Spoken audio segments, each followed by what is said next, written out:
Assalomu alaykum aziz insonlar.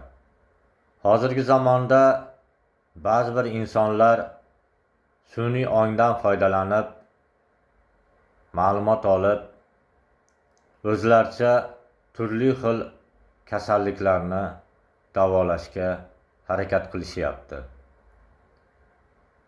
Bu xato.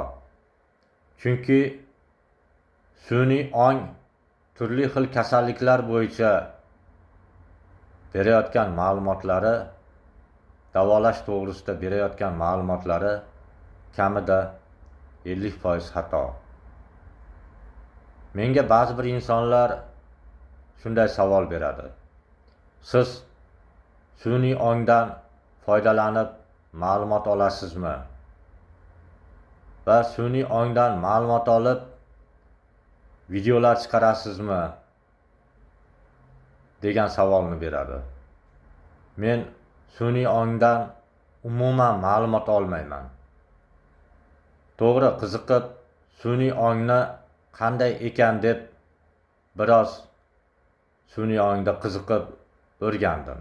Lekin shu narsani bildimki, sun'iy ongda berilayotgan ma'lumotlar kamida 50% xato ekan. Men sun'iy ongdan ma'lumot olishga muhtojlik joyim yo'q. Xudoga shukr. Xudo menga tabobat ilmidan ozgina bo'lsa ham beribdi, Xudoga shukr. Mana shu ilmimdan foydalanib internetga chiqib insonlarga ozgina bo'lsa ham foydam tegsin degan maqsadda videolar chiqaryapman.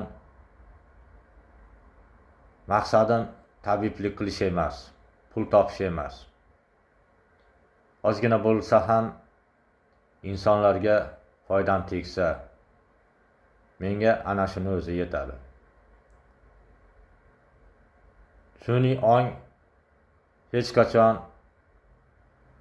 haqiqiy insonni o'rnini egallay olmaydi.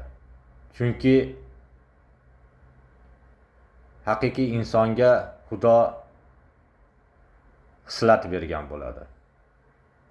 Bu xislat esa sun'iy ongda yo'q. Sun'iy ong esa shu insonlardan ma'lumot olib o'ziga saqlab olgan bo'ladi xolos. Ana shu saqlab olgan ma'lumotini aytib beradi xolos.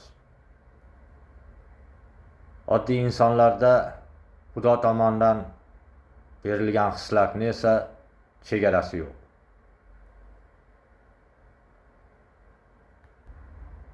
Barchangizdan Alloh rozi bo'lsin.